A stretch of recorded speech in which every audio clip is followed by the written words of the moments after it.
여러분 안녕하십니까? 라디오 오늘 강재입니다. 오늘은 특별한 날이었죠. 매년 3월 넷째 주 금요일.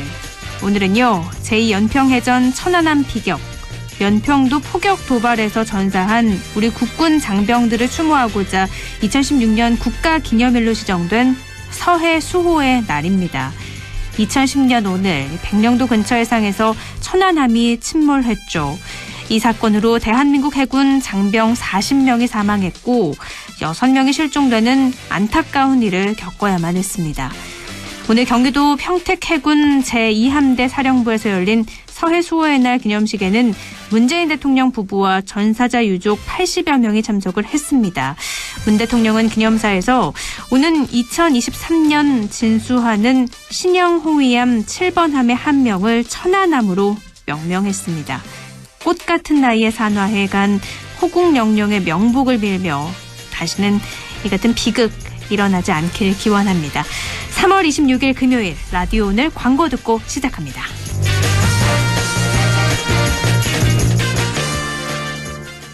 무공의 고원에서 자란 프리미엄 돼지고기. 고고고 고원돈, 고기는 고원돈, 육즙 가득 고원돈 암돼지. 맛있다. 고고고 고원돈, 고기는 고원돈, 부드러운 고원돈 암돼지. 무공의 고원에서 자란 프리미엄 고원돈 암돼지. 비즈니스 신세계로 가는 길 알려줘. 구리도시공사가 민관합동사업으로 선보이는 지식산업센터 휴벨라인으로 안내합니다. 경춘선 별내역 8호선 연장과 GTX B노선 추진해 트리플 역세권 전층 층고 6m라며. 자, 성공 향해 출발. 시공 신세계건설 문의 1544-6008. 자, 따라해보세요. 이카운트 ERP 4만원 회계관리, 이카운트 ERP 4만원, 재고관리, 이카운트 ERP 4만원 생산관리. 사업 성공 함께해요. 이카운트 카운트 ERP의 모든 기능을 월 4만원에 드립니다. 이카운트. 가입비 부가세 별도. 남북경제협력의 허브 파주 센트럴밸리, 파주시 대규모 희망 프로젝트 중 1단계 파주 센트럴밸리. 역세권의 프리미엄이 더해진 세대를 이어갈 미래 가치가 완성되는 곳. 상업용지 분양 문의 1522-0844. 시공 현대 엔지니어링. 3월 26일 금요일 라디오 오늘 1부에서는요. 성공회대 최진봉 교수와 함께하는 시간이죠. 한 주간의 시사 이슈 진단하는 최진봉의 시사 포커스 준비가 돼 있습니다. 2부 이슈 오늘에선 영주시에서 새로운 관광 트렌드인 생활 관광의 활성화를 위해서 많은 노력을 기울이고 있다고 하는데요. 영주시 관광진흥과 이정근 과장 연결해서 이 생활 관광에 대해서 알아보도록 하겠습니다. 그리고 LNS 자산운용 조진희 이사와 함께 부동산에 관한 궁금증 풀어보겠습니다. 조진희의 부동산 매거진 함께 하시겠고요. 라디오는 생방송 놓치신 분들은 안동 MBC 플러스 유튜브로도 다시 들으실 수 있습니다.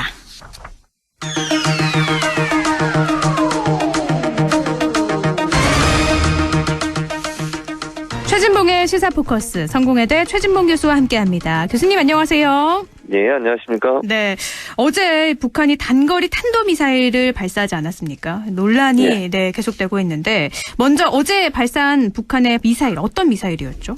일단 탄도미사일 말씀하셨고요. 네. 기본적으로 이제 그 1718호, 그러니까 유엔 결의안, 안보리 결의안 1718호에 보면 핵 개발을 하거나 아니면 탄도미사일을 하지 못하도록 결의한 내용이거든요. 네. 그래서 유엔 결의안 위반이 맞고요.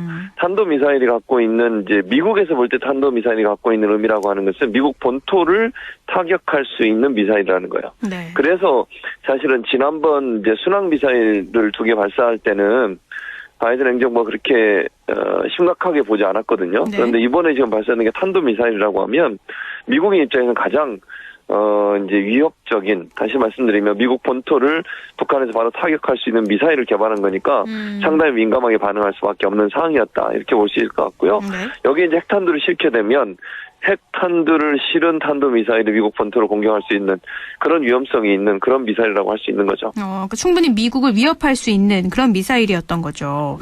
네, 그렇죠. 그래서 바이든 그게 대통령이 문제가 되는 거고. 취임 이후 처음으로 북한을 향해서 공개적으로 경고 메시지를 보냈는데 이렇게 북한이 긴장 고조를 택한다면 그에 맞춰 대응이 있을 거라는 경고였잖아요. 이건 어떻게 해석을 해야 될까요? 저는 이게 이제 채찍과 당근이 함께 있다고 보는데요. 네. 그러면서 했던 말도 외교적 노력도 함께 하겠다고 그랬어요. 네. 물론 전제 조건은 비핵화의 전제 조건이 붙긴 했습니다만 네. 그런 의미라고 하면 이런 이제 도발을 계속하는 것을 그냥 용인하진 않겠다. 그러나 이제 도발을 멈추고 만약에 외교적 협상에 나서기로 하면 미국은 적극적으로 응하겠다 이런 의미라고 봐요. 왜 이렇게 얘기를 했냐면 네. 지금 현재 이제 북한이 순항미사일 발사하고 탄도미사일까지 발사한 것은 바이든 행정부가 처음 이제 출범하고 나서 협상을 하려는 의도가 분명해요. 그러니까 바이든 행정부가 지난번에 뭐 알려진 것처럼 접촉을 한 걸로 알려지고 있잖아요, 북한을. 네. 그런 여러 가지 상황을 봤을 때 북한과 대화를 하려는 의도는 분명한 게 북한이 알고 있죠. 근데 그럼 협상에서 좀 더 유리한 본인들의 유리한 어떤 환경을 만들기 위해서 주도권을 쥐려는 의지를 가지고 그런 차원에서 이제 이런 무력 도발을 한다고 저는 보거든요. 네. 그러니까 미국도 그걸 알고 있는 거죠. 북한이 사실은 이런 어떤 무력 도발을 통해서 협상에서 좀 더 유리한 국면을 가져가려고 한다는 의미를 알고 있기 때문에 선을 넘지는 않을 거다 이런 생각을 하는 거예요. 그럼 미국 입장에서는 외교적 노력도 우리는 함께 한다. 대신 도발을 이 정도에서 멈춰야 된다라고 하는 경고도 함께 던지는 거죠. 그래서 지금의 북한의 그 도발이 이걸 뭐 정말 벼랑 끝으로 가겠다고 하는 것보다는 외교적 해법에서 또는 외교 어떤 협상에서 좀 더 유리한 위치를 가지려는 의도라고 보고 이제 이 정도에서 협상을 시작하는 게 좋겠다라는 메시지로 던지는 그런 의미가 아닌가 이렇게 생각이 됩니다. 그러니까 표면적으로는 긴장 국면이지만 어떻게 여지를 네. 좀 남겨둔 것이다라는 건데요. 그렇죠. 그래서 이 탄도미사일 발사 보도하면서 김정은 국무위원장 불참했다. 북한에선 이걸 알린 거군요. 네, 그럼요. 그렇게 얘기한 것도 김정은이 직접 참석을 했다고 하면 그게 더 무게감이 훨씬 실리는 거거든요. 네. 근데 김정은은 거기에 참석을 안 했어요. 그 말은 끝까지 가지 않겠다는 거예요. 그러니까 결국은 그 북한 입장에서 미국과 협상을 통해서 제재를 푸는 게 목적이잖아요, 사실. 네. 그걸 하기 위해서 미사일 발사를 한 것이고 그런 차원에서 접근해서 온다고 하면 김정은이 일부러 가지 않았을 거다. 그런 모습이 결국은 미국으로 하여금 북한이 대화에 어떤 뭐랄까요, 의향이 있다 하는 부분을 적극적으로 보여주는 행위라고 볼 수 있죠. 그러면요, 이번에 바이든 시대 북미 관계 어떻게 좀 예상을 해볼 수 있을까요? 저는 뭐 물론 쉽게 풀리지는 않을 거예요. 북미 관계라고 하는 게 하루 이틀에 풀릴 문제는 아닌데 네. 그럼에도 불구하고 바이든 행정부가 이 문제를 중요하게 볼 거다라고 저는 보고요. 비핵화를 위해서 끊임없는 대화는 할 거라고 저는 봅니다. 네. 그러니까 한 가지 달라진 점이라면 트럼프 대통령 같은 경우에는 그냥 즉흥적이잖아요. 뭐든지. 했죠, 네. 네, 그러니까 너무 즉흥적인데 그렇게 되면 외교 관계에 있어서 어떤 뭐랄까요 미래 또는 앞으로의 전망에 대한 전망이 제대로 안 돼요. 그건 좀 부정적인 입장이라고 보기 때문에 저는 어느 정도 예측 가능한 정도의 협상이 이루어질 거라고 저는 봅니다. 네. 그리고 그게 이제 외교적 측면에서 봤을 때도요 예측 가능해야 사실은 상대방이 서로 마음을 놓고 또는 마음을 터놓고 얘기할 수 있는 기회가 되는 거 아니겠습니까? 네. 그런 차원에서 본다고 하면 시간은 걸릴지 모르지만 즉흥적이 아닌 전통적인 외교 방식을 통해서 외교의 어떤 프로세스가 진행이 될 거기 때문에 좀 더 안정적인 차원에서 대화가 좀 진행되지 않을까 이런 예상이 가능하다고 볼 수 있습니다. 북미 관계도 예전보다는 조금 더 완화된 부드러운 관계를 유지하고요. 예, 그럴 가능성이 저는 높다고 봐요. 왜냐하면 바이든 행정부 입장에서도 북한과의 관계가 악화되는 것을 바라지 않을 것이고요. 북한은 가능한 한 제재를 푸는 게 가장 큰 목적이에요. 다른 건 제가 볼 때는 목적이 없고요. 미국이 제재의 주도권을 쥐고 있으니까 그 제재를 풀어서 경제적으로 어려운 상황에 빠져 있는 북한의 경제를 다시 살리는 게 목적이기 때문에 네. 뭐 대화의 끈을 절대 놓지 않을 거라고 저는 봅니다. 알겠습니다. 선거 이야기로 좀 넘어가 보면요. 서울시장 보궐선거 이제 공식 선거운동이 시작이 되지 않았습니까? 본격적인 레이스인데 박영선 후보는 편의점에서 시작을 했고요. 오세훈 후보는 지하철 차량기지에서 시작을 했어요. 선거운동 모습도 사뭇 달랐죠? 그렇죠. 왜냐하면 박영선 후보 같은 경우에는 지금 현재 20대 젊은 층을 타깃으로 해서 지지를 좀 끌어올리려고 하고 있어요. 왜냐하면 여론조사 결과들을 주로 보면 20대 젊은 층에서 민주당 지지층이 좀 빠지고 있거든요. 네. 예전보다. 그러니까 예전에는 20대가 민주당 지지층이었는데 최근에 이제 LH 사태 터지고 집값 부동산 문제 이게 잘 잡히지 않으면서 젊은 층들이 많은 부분 지지를 처리하는 모습을 보이고 있습니다. 그래서 이제 편의점 찾은 것도 사실은 젊은 층에 던지는 메시지라고 저는 봐요. 그리고 젊은이들을 대상으로 해서 뭐 기본소득, 청년 기본소득도 검토하겠다고 얘기한 걸 보면 젊은이들이 지금 상심하고 있고 사회적으로 어려운 상황에서 젊은이들을 돕기 위한 여러 가지 정책들을 펴겠다. 그래서 결국 젊은 층을 다시 이제 끌어와서 네. 지지율 반등을 하겠다는 그런 어떤 전략적 선택이었다고 보여지고요. 오세훈 후보 같은 경우에 이제 그 지하철에서 소독을 하는 걸 같이 했는데 아마도 이제 코로나 이후에 K 방역의 성과가 현 정부의 성과로 많이 인식되고 있고 그런 점에서 좀 그 국민의힘 입장에서는 방역에 적극적으로 도움보다는 뭔가 좀 계속 딴지를 거는 게 아닌가 이런 불만들이 좀 있어서 네. 그런 부분에 대한 그 부정적 이미지 이런 부분들을 없애기 위한 하나의 전략적 차원에서 방역에 초점을 두는 그런 행보를 보이지 않았나 그렇게 분석이 됩니다. 박영선 후보는 20, 30대 지지층을 다시 끌어모으는 전략. 오세훈 후보는 네. K방역이 비단 지금 정부만의 공이 네, 아니다라는 걸 좀 그렇죠. 강조하는 거고요. 네, 맞습니다. 근데 서로에 대한 공방도 계속 이어가고 있잖아요. 오세훈 그렇죠. 후보는 내곡동 땅 셀프 보상 의혹 지금 발목을 잡고 있는데 이것도 좀 살펴볼까요? 예, 그 문제는 저는 뭐 계속 논란이 될 거라고 보고요. 박영선 후보나 민주당 입장에서 그 문제를 집중적으로 공략을 할 겁니다. 네. 지금 뭐 오세훈 후보 측에서는 곰탕 이런 표현을 써요. 곰탕이라는 표현이 네네. 뭐냐면 본인이 10년 전에 서울시장 선거 나왔을 때도 똑같이 이 문제가 논란이 됐다. 근데 지금 그때하고는 상황이 다릅니다. 그때는요, 이런 구체적인 어떤 서류라든지 자료들이 공개가 안 된 상태에서 문제를 제기를 했어요. 네. 그러다 보니까 위야무야 그냥 넘어갔거든요. 근데 최근에 공개된 자료들 예컨대 서울시 의회 회의록, 그다음에 국감에서 서울시장 당시 서울시장이었던 오세훈 후보가 했던 말 발언 또 그 여러 정황들 이런 부분들이 지금 속속 나오고 있는 상황이에요. 그래서 이게 문제가 되는 건 첫째는 거짓말 논란이에요. 오세훈 후보가 처음에 이 그 보금자리 주택 정책이 노무현 정부 때 지정이 됐다 이랬는데 이게 사실이 아니었습니다. 그래서 네. 본인이 이건 또 사과를 했어요. 해명을 했고 잘못된 말이었다라고. 그랬죠. 그리고 나서 또 본인은 전혀 몰랐다 땅의 존재를. 그런데 아까 말씀드린 그 서울시 의회 회의록이라든지 또는 서울시에서 운영하는 여러 가지 자료들을 보면 오세훈 후보가 직접 그 땅을 갔던 적이 있고요. 방문한 적이 있었고 그리고 발언 내용도 보면 보금자리 주택 개발할 때 그 땅에 좀 큰 집을 지어라. 테라스도 있고 중대형으로 짓는 게 좋겠다. 이런 발언을 한 것으로 알려졌어요. 네. 그러면 그 땅의 존재를 전혀 몰랐다면 과연 그런 발언을 할 수 있었을까. 그래서 거짓말 논란이 일고 있고요. 또 하나 이제 논란이 되는 건 오세훈 후보가 서울시장 재직하면서 이 보금자리 주택으로 지정해 달라고 하는 요청서를 건설교통부에 보냈다는 거죠. 그게 결국은 셀프 보상 아니냐. 그리고 또 하나 이제 논란이 되는 것은 자기는 손해보고 팔았다 이렇게 얘기를 했죠. 오세훈 후보가. 그랬죠. 그런데 실제 이게 그린벨트 지역이 풀리게 된 거예요. 개발 지역으로 지정이 되면서 그린벨트가 해제가 됐고 그래서 원래 땅값보다 약 3.5배가 상승한 걸로 알려지고 있거든요. 이런 문제들이 사실은 그 오세훈 후보가 해명했던 여러 가지 부분에 있어서 다른 내용이 발견이 되면서 거짓말 논란 일고 있고 35억 정도인가요? 아마 그 정도인 것 같은데 그 정도 이제 이익을 받다 이렇게 지금 이익이라는 표현보다는 보상을 받았다 이렇게 표현하는 게 맞겠네요. 네. 보상을 받았는데 그 중에 일부가 이제 차익이 있었다 이렇게 지금 이제 비판을 받고 있어서. 이 문제는 뭐 오세훈 후보는 옛날 일이고 다 지난 일이고 그때 검증 끝났다고 얘기를 하지만 제가 볼 때 민주당이나 박영선 후보 측에서는 지속적으로 이 문제를 계속 거론할 가능성이 있다고 봅니다. 그리고 선거운동 이야기를 하셔서요.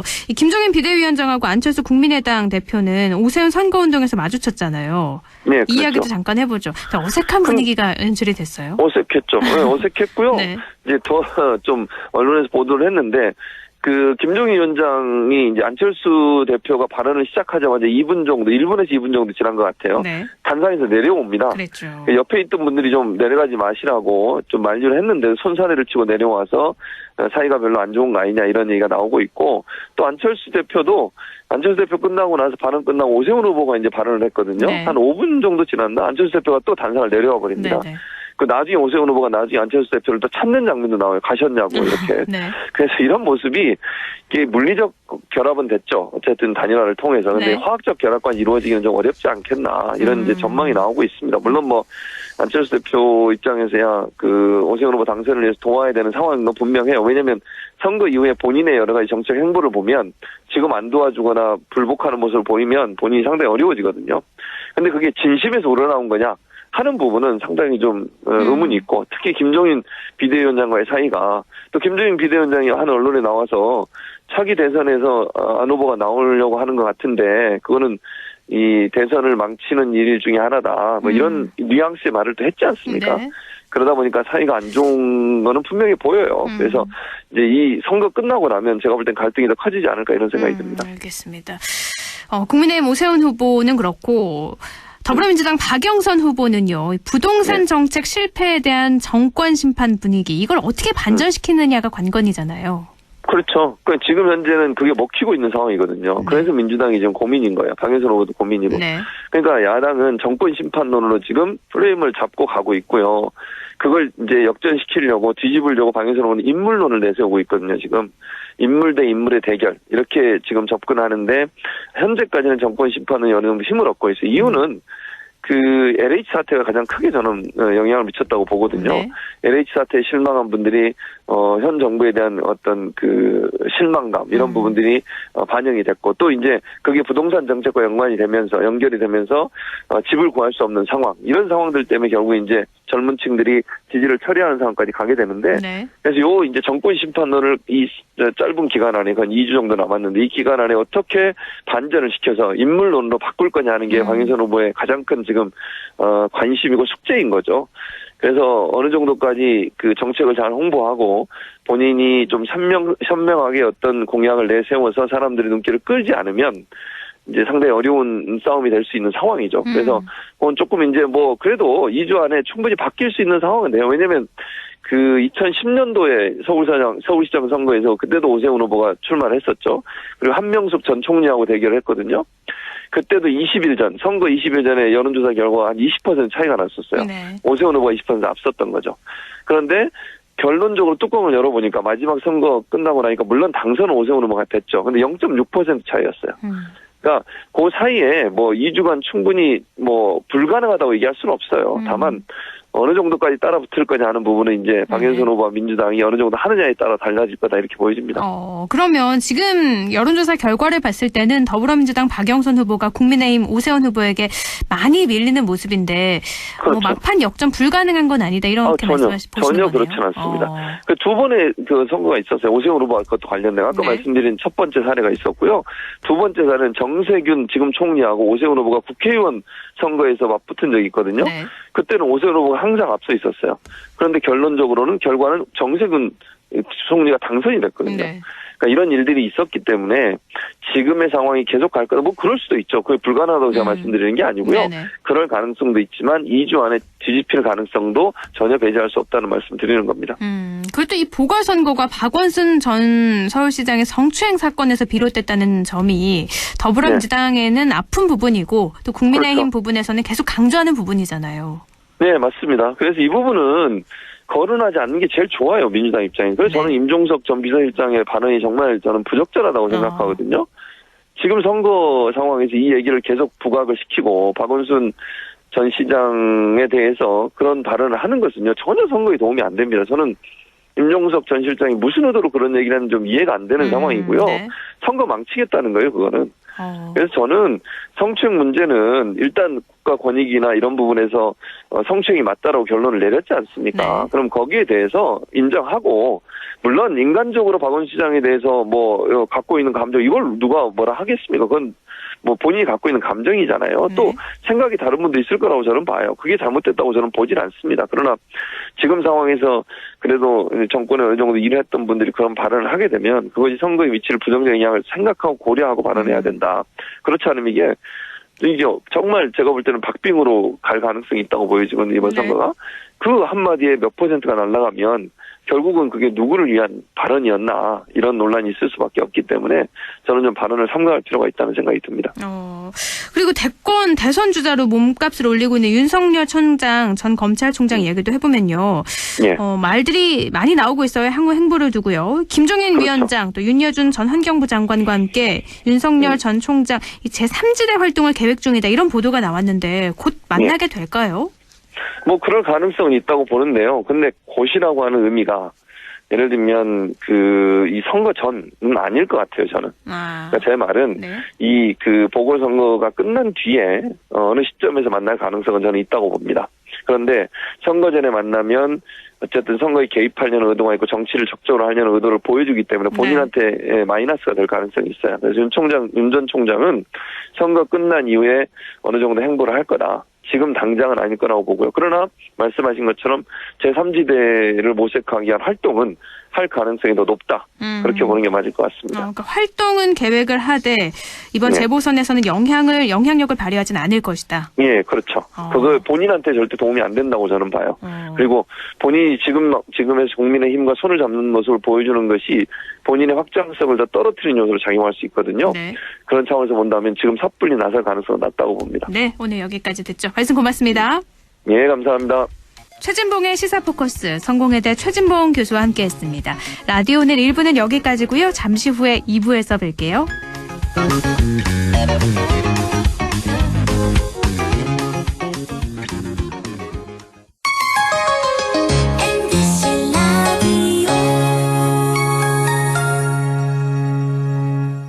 할인점보다 더 실속 있고 편의점보다 더 편리하게 살 수 있는 곳, 시장보다 더 정이 넘치고 백화점보다 더 품격 있는 곳, 이런 곳이 없을까요? 네, 우리 동네 우리 할인점 펀마트가 있습니다. 지난 25년간 항상 고객과 함께한 펀마트. 용상점, 자이점, 신용주점, 서천점에서 새롭게 고객님께 다가갑니다. 펀마트. 영화보다 더 감동적인 신이 있습니다. 코로나 최전선 의료진의 영웅신. 발코니로 떠나는 우리 가족 여행신. 선생님은 못 만나도 집에서 열심인 열공신. 국민 여러분께서 만들어낸 감동적인 신들입니다. 그리고 이제 모두가 기다려온 백신으로 해피엔딩 신을 보여줄 차례. 우리가 함께 만든 최고의 신들이 있어 대한민국은 반드시 코로나19를 이겨낼 것입니다. 공익광고협의회.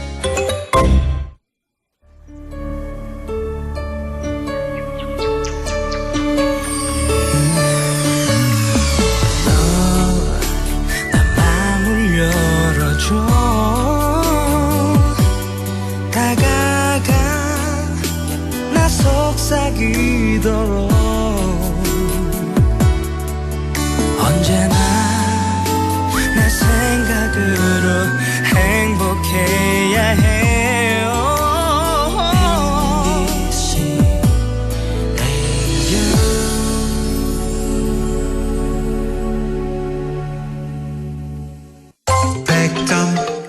MBC 라디오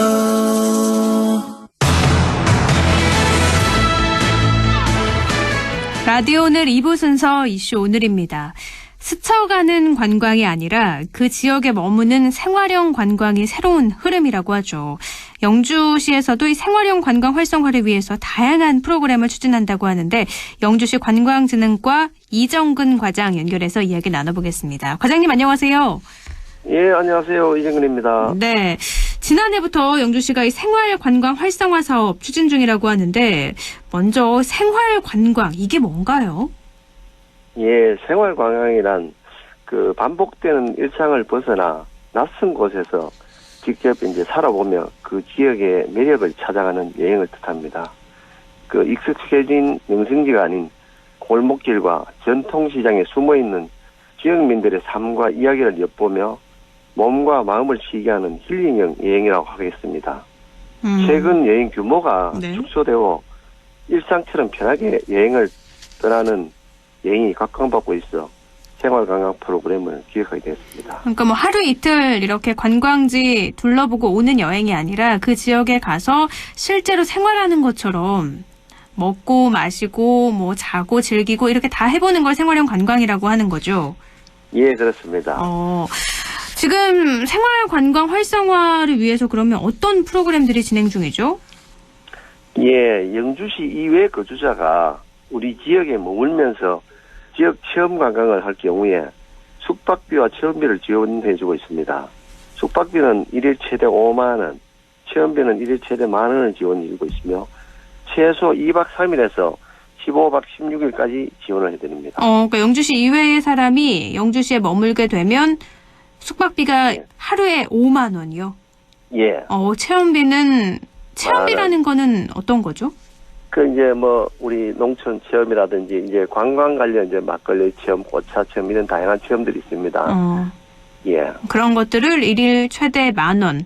예. 근데 최대 15박에서 6일 기간의 여행비를 지원해주면 이게 엄청난 거잖아요. 뭐 갈 수만 있다면 저도 가고 싶은데 현재 신청을 받고 있는 거죠?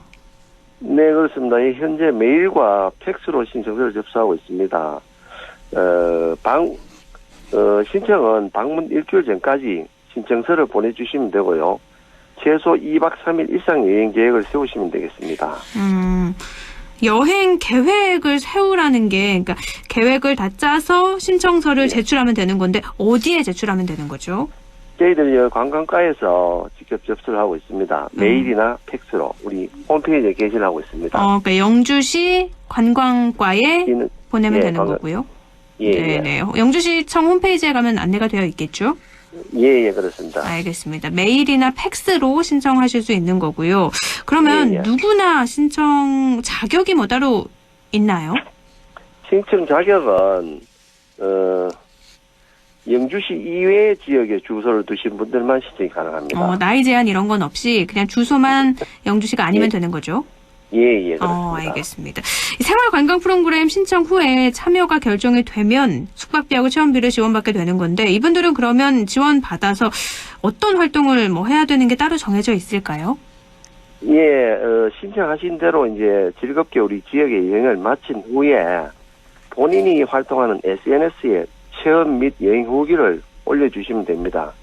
그리고 SNS 후기를 캡처해서 지원금 신청서와 함께 보내주시면은 지원이 되겠습니다. 그 지원금이 먼저 나오는 게 아니라 SNS나 블로그에 이렇게 후기를 올리면 그 다음에 지원금이 받을 수 있는 거군요. 예, 그렇습니다. 알겠습니다. 뭐 블로그에 올릴 때 특별히 뭐 이런 걸 올려야 된다 이런 건 없고요. 예, 본인의 이제 뭐 체험이라든지 뭐 사진이라든지 이런 그때 올려주시면 되겠습니다. 근데 사실 1인당 숙박비가 5만 원이라고 하면 굉장히 많이 나오는 거잖아요. 예, 그렇습니다. 참여하는 사람들도 참 많을 것 같긴 한데 이 일주일 살아보기 프로그램도 올해는 또 운영이 된다고요? 예, 이 일주일 살아보기 프로그램은 저희들이 만 40세 미만 젊은 여행객을 대상으로 시행하는 프로그램입니다. 그리고 SNS 팔로워 수가 3,000명 이상이거나 유튜브 구독자를 1,000명 이상 확보한 블루스 분들에게 지원하고 있습니다. 여기는 체험비가 1일 2만 원까지 지원이 됩니다. 그리고 이 체험비를 교통비나 식비로도 사용할 수 있습니다. 그러니까 이 1일 2만 원씩 지원이 되면 이걸 어떻게 쓰든 상관이 없는 거군요. 예, 그렇죠. 다만 참여할 수 있는 사람이 좀 제한적이고요. 예, 그렇습니다. 알겠습니다. 이건 어떻게 기억을 하시게 된 거예요? 계기는 저희들이 이제 생활관광을 이제 몸소 체험하신 분들이 여행 후기를 올리시면은 이게 여행 정보가 돼가지고 우리 지역을 여행 계획을 하시는 분들이 이제 이 유튜브나 뭐 SNS를 보고 이제 여행 계획을 세우는데 거기에 이제 홍보 효과가 있어서 기획하게 됐습니다. 최근에 뭐 SNS를 통해서 이렇게 올리면 확 인기가 올라가긴 하더라고요. 예, 그걸 그렇습니다. 이용해서 하신 거군요. 알겠습니다. 그런데 이게 1인당 뭐 2만 원, 5만 원 이렇게 적지 않은 예산이 소요가 될 것 같은데 어떤 효과를 좀 예상하시나요? 예, 여행 후기를 올리시면은 이게 아마 지금 현재는 이제 대부분 이제 여행 정보를 SNS에 정보를 얻는 분들이 대부분입니다. 그래서 이분들의 몸소 체험하신 후기가 여행 정보를 이제 찾는 분들한테 좋은 그런 이제 여행 정보가 될 것으로 기대하고 있습니다. 관광객도 좀 많이 늘 걸로 예상을 하고 계시겠죠? 예, 그렇습니다. 생활관광 활성화 프로젝트 지난해부터 시작이 된 사업이잖아요. 예. 신청자가 어느 정도나 있었나요? 지난해에는 코로나 때문에 이제 늦게 한 2달 정도 운영을 했는데 지난해 40여 팀이 참여를 했습니다. 예, 그래 지난해 덕분에 저희들이 이제 8월에 SRT 구독자가 선정한 은택도 관광지 1번지로 선정되는데 기여됐다고 보고 있습니다. 그리고 여행객들에게 힐링 관광지로 자림하는 계기가 되지 않나 그래 보고 있습니다. 그러니까 코로나19 때문에 전국에 40여 팀이 참여를 했는데 아마 홍보가 더 됐다면 더 많은 팀이 참여하지 않았을까 싶기도 한데요. 또 이 프로그램에 참여한 분들의 반응도 궁금해요. 어땠나요?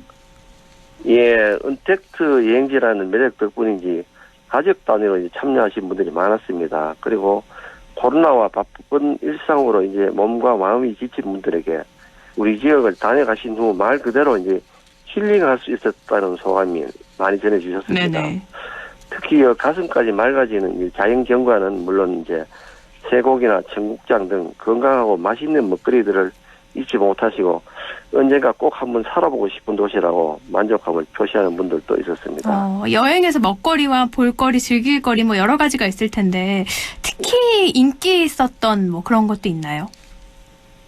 인기 있었던 저희들 이제 무섬 관광지라든지 그리고 이제 저희들 이제 소고기와 지역의 이제 뭡니까 이제 먹거리 이제 청국장이 저희들 지역의 이제 대표 음식입니다. 그러다 보니까 그런 음식분들 그리고 이제 풍기 인삼을 소재로 한 인삼 삼계탕 이런 것들이 관광객들한테 좋은 이제 먹거리라고 보고 있습니다. 먹거리가 특히 인기가 많았군요. 아무래도 예. 홍보가 좀 잘 돼야 될 것 같아서요. 청취자분들께 홍보해 주실 기회를 드릴게요. 예. 최근 KTX 이음이 개통되면서 서울에서 인주까지 접근성이 매우 좋아졌습니다. 우리 시는 생활관광 프로그램과 더불어서 관광 택시도 운영 중이고 그리고 렌트카를 이제 저렴하게 이용할 수 있도록 준비하는 등 수도권 관광객들을 맞이하기 위한 준비에도 정성을 기울이고 있습니다. 힐링 관광지 1번지 영주에 많은 분들이 오셔서 여행하시고 또 좋은 추억들을 함께 담아 가시면 감사하겠습니다. 네, 생활 관광 많은 분들이 좀 이제는 알고 계시면서 또 신청도 많이 해주시면 좋을 것 같습니다. 오늘 말씀 고맙습니다. 예, 감사합니다. 네, 영주시 관광진흥과 이정근 과장이었습니다.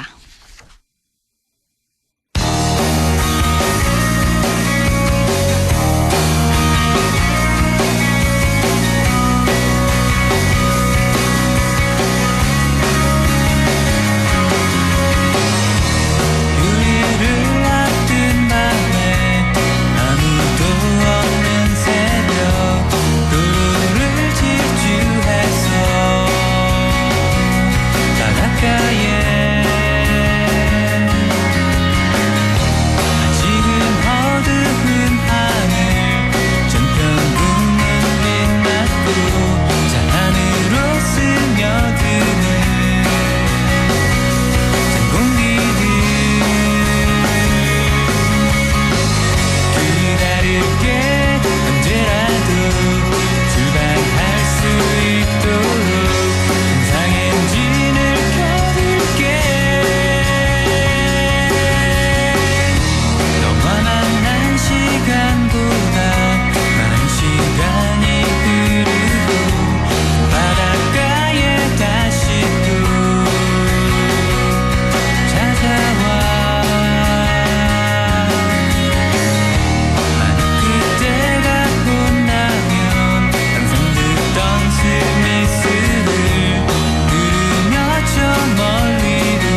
라디오 오늘에서는 청취자 여러분의 참여를 기다리고 있습니다.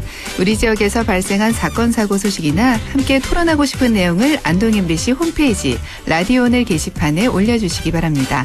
전화와 문자 참여도 하실 수 있습니다. 전화는 851국에 7191번, 문자는 샵 0913번으로 보내주시면 됩니다. 문자는 단문 50원, 장문 100원의 정보 이용료가 있습니다. 여러분의 많은 참여 바랍니다.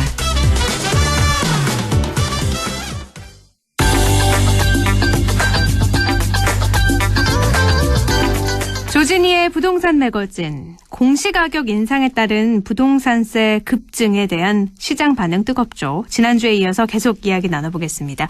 LNS 자산운용 조진희 이사입니다. 이사님 안녕하세요. 네, 안녕하십니까. 네, 지난주에 이어서 이 공시가격 인상 관련한 이야기 준비를 하셨는데 네. 공시가격 상승에 따라서 올해 종부세 폭탄 얘기도 나오고요. 또 다주택자들에 대한 세금 부담이 클 텐데 네. 할인 역할을 하는 공정시장가액 조정에 대한 얘기들이 나오고 있어요. 네. 먼저 공정시장가액 이게 뭐죠? 그러니까 일종의 할인율이라 보시면 되는데요. 보통 이제 재산세를 계산을 한다거나 종부세를 계산을 할 때 항상 들어가는 항목이라고 보시면 될 것 같습니다. 네. 근데 그 기준이 되는 것이 그러니까 이제 예를 들어서 내가 10억 아파트를 갖고 있다라고 한다면 보통 10억이 세금을 하는 계산 가격이 아니라 공시가격에 대해서 이번에 발표한 것처럼 뭐 10억 정도 되는 것들을 실제 공시가격으로 봤었을 때 한 6억 정도 된다. 라고 했을 때 또 6억에 대해서 세금을 부과하는 것이 아니라 공정가액이라고 해서 이제 할인율을 적용을 해줍니다. 네. 그럼 예를 들어서 6억으로 공시가격이 나왔는데 공정가액이 예전엔 한 60%대 정도 됐습니다. 그러면 6억에 60%가 되니까 한 3억 6천에 대해서 세금을 부과하니까 6억이 안 돼서 종부세 대상이 안 되는 거겠죠. 네. 근데 이제 그게 아니라 이제 이번부터 공정가액률을 작년부터 해서 이제 2022년도까지 100% 다 인정하는 가격으로 해서 매년 5%씩 상승을 하고 있다 보니까 네. 작년 대비해서 올해 할인율이 더 떨어진 게 된 거죠. 그러면은 이제 내년 되면 현실 과세가 된다라고 얘기하는 게 공정가액 할인율이 아예 없어지게 되는 겁니다. 네. 그러다 보니까 올해가 작년에 대비해서 공시가격도 올랐는데 공정가액률은 올라갔고 그렇다고 해서 이제 공시가격을 조정해달라고 지금 뭐 각 아파트 단지나 주택을 소유하고 계신 분들이 민원을 제기하고 뭐 청와대 청원까지 하고 계시다고 네네. 하는데 이 공시가격을 조정하는 것보다는 그럼 공정가액에 대해서 이 할인율을 좀 더 완화를 좀 더 시켜주거나 이런 것들이 가능하지 않겠느냐. 또 일부에서는 이번에 이제 지방선거도 있고 하다 보니까 일부에서 이제 이런 의견들이 나오다 보니까 거기에 좀 힘을 실어주는 게 맞지 않느냐. 이렇게 이제 시장의 반응이 보이고 있다고 보시면 될 것 같습니다. 그러니까 이게 공시가가 안 올랐어도 세금이 네. 이게 공정가액이 올라가고 있으니까 사실 세금은 느는 게 맞았는데 네. 공시가격까지 올라가니까 또 올라가는 거죠. 그렇죠. 그래서 네. 이왕 뭐 공시가격은 올랐으니까 네. 이렇게 공정가액이나 비율만 좀 오르는 걸 오르는 걸 멈춰달라거나 혹은 낮춰달라는 그렇죠. 얘기인데 이게 쉽지 않다는 거군요. 네, 네 그러면 이 공정시장가액 비율은 어떻게 산출이 되는 거죠? 예, 주택 관련 세금을 이제 현실화시키는 기준인 건데 2018년을 기준으로 해서 이제 80% 정도까지 올랐습니다. 네. 그 뭐 이전에 정부가 한 60%대였다고 본다고 한다면, 그러니까 올해 정부가 이번 정부가 들어서면서부터 이제 80%였던 유율들을 매년 5%씩 올리기 시작했습니다. 네. 그러다 보니까 이제 올해가 이제 95%인 거고 내년 되면 이제 100% 현실과세가 되는 거죠. 네. 그러다 보니까 실제적으로 이번 정부 들어와서 집값도 많이 올랐는데 공시가격까지 올린 상태에서 할인율은 점점 없어지게 되니까.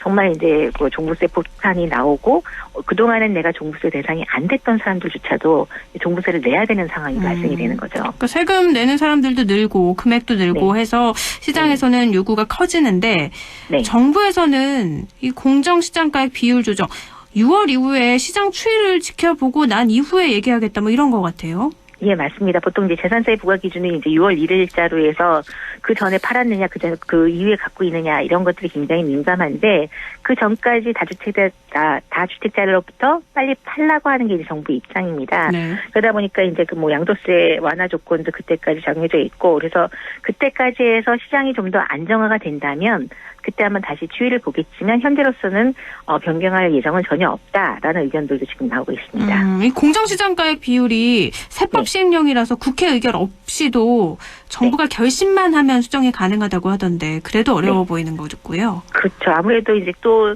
여야 의견뿐만 아니라 국회 의견도 다시 한번 봐야 되고 세법안 조정이라는 게 이미 발표가 돼서 실행이 되고 있는 걸 또 다시 한번 바꾸려고 하면 여러 가지 이제 개정 과정이 또 필요한 부분이 있으니까 무조건 정부가 하겠다, 오늘 실행하겠다 해서 되는 것들은 아니니까요.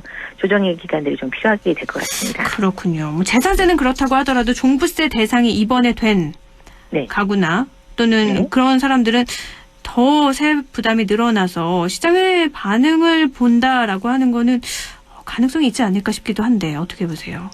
근데 이제 종부세 대상에 이제 말씀하신 것처럼 좀 반응을 보고 싶은 어떻게 보면 1주택자들은 좀 가능할 것 같습니다. 근데 이제 문제는 다주택자로 선정이 됐거나 작년에 대비해서 시세가 너무 올라서 그 공시가격까지 갑자기 상승돼서 원래는 종부세 대상이 안 됐던 주택들이나 아파트들이 올해 가장 큰 부담이 될 것 같습니다.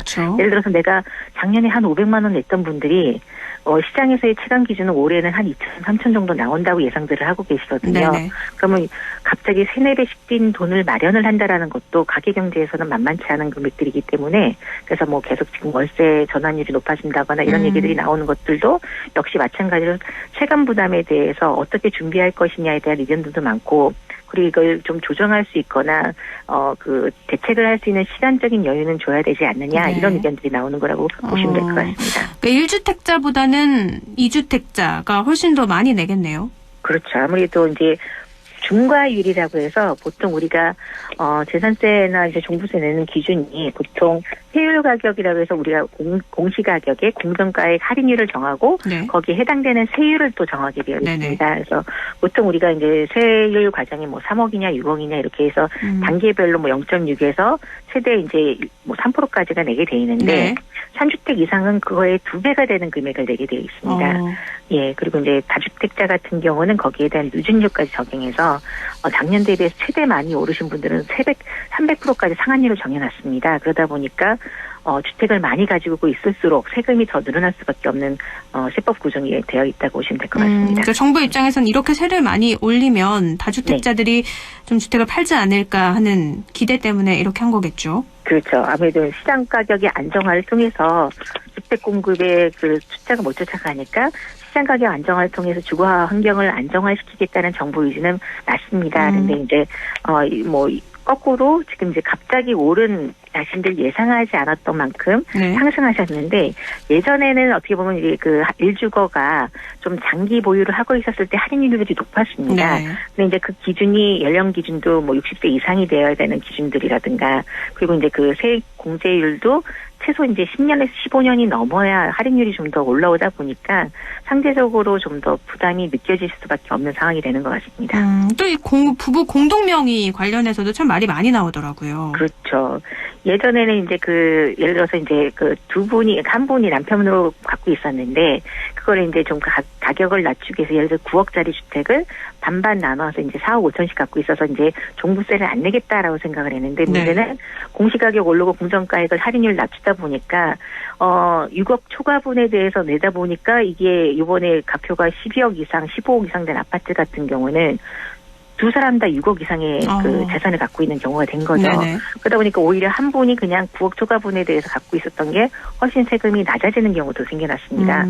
그래서 오히려 근데 부부 공동 명의로 바꾼 건 또 5년 안에 또 되팔게 되면 그만큼 또 세금을 진행을 해야 되고 그래서 본의 아니게 이제 세금 부담들이 많이 늘어나셨죠. 이 공동 명의를 그럼 다시 한 명 명의로 바꾸는 건 어때요? 다시 취등록세 내야 되고 또 5년 안에 다시 되파는 거랑 똑같기 때문에 그것도 또 세금을 많이 내고. 예. 또 결혼을 해서 이렇게 각각 집을 가지고 있다가 결혼을 해서 합쳐질 경우도 있잖아요. 예, 그렇습니다. 그래서 그래도 다행인 게 혼인에 대한 경우는 각각 갖고 있던 집들로부터 혼인한 날짜로부터 5년 이내까지만 처분을 하시면 될 거라고 보여집니다. 그래서 그 5년 동안은 일단은 1주택으로 보게 되어 있고요. 1세대로 보고 있습니다. 그래서 이제 당분간은 어떻게 보면 5년 안에 집을 처리할 수 있으니까 뭐 2년, 3년 안에 처리하는 뭐 그분들보다는 조금 여유 있게 처분하실 수 있습니다. 또 부모님을 모시게 돼서 합가해서 세대가 이렇게 집 가지고 있는 걸 늘어난 건 어떻게 되죠? 일단은 60세 이상의 직계 존속을 갖고 모시게 되는 경우에는 그 합가한 거를 1세대로 구분을 해주고 있습니다. 그래서 이제 10년 동안의 과세 기준을 기준으로 해서 정산을 하시면 되고요. 예를 들어서 이제 엄마 아빠가 어머니 아버님이 60세가 안 되시는 나이에 같이 합가한 경우라고 한다면 네. 60세를 도달한 경우로파의 10년 기간 중 안에 해당되는 거를 1세대로 구성을 보니까 그 기간만큼 잘 산정을 하셔서 예, 주택을 처분하시면 될 것 같습니다. 10년 안에 60세가 넘는? 알겠습니다. 또 더불어민주당 이건 좀 다른 얘기긴 한데 박영선 네. 서울시장 후보가 9억 원 이하 아파트 공시가격 인상률이 10% 수준 넘지 않도록 당에 건의하겠다 이렇게 했는데 이거 가능성 어떻게 보세요? 지금 아까도 말씀하셨던 것처럼 정부의 정책에 의해서 특히 이렇게 말씀드려도 되지 뭐 이번 정부가 어떤 거를 실행을 하겠다고 그 다음날 바로 또 실행이 됐던 사례들이 많습니다. 그래서 네. 어떻게 보면 절대 여당에 의해서 통과도 쉽게 되었고 그다음에 정부 정책이 뭐 급한 경우라고 할 수는 없는 것들조차도 결정이 되면 실행이 되다 보니까 어느 정도 정부의 여당에 의해서 만들어질 수는 있을 거라 보이지만 이미 가표로 발생된 것들을 갑자기 서울시에서 바꾸겠다 해가지고 그걸 요율을 낮춘다라는 거는 좀 형평성의 문제도 뭐 좀 문제가 되지 않겠냐라는 생각들도 좀 개인적으로 갖고 있습니다. 알겠습니다. 워낙 부동산 정책으로 인해서 또 이 재보선 선거 앞두고 또 표심이 또 좌우하니까 한번 여쭤봤던 거였습니다. 네. 오히려 지금 서울시에서는 오세훈 시장의 그 재건축, 한강변 재건축에 대한 기대가 훨씬 더 많이 올라오고 있습니다. 알겠습니다. 여기까지 듣죠. 말씀 고맙습니다.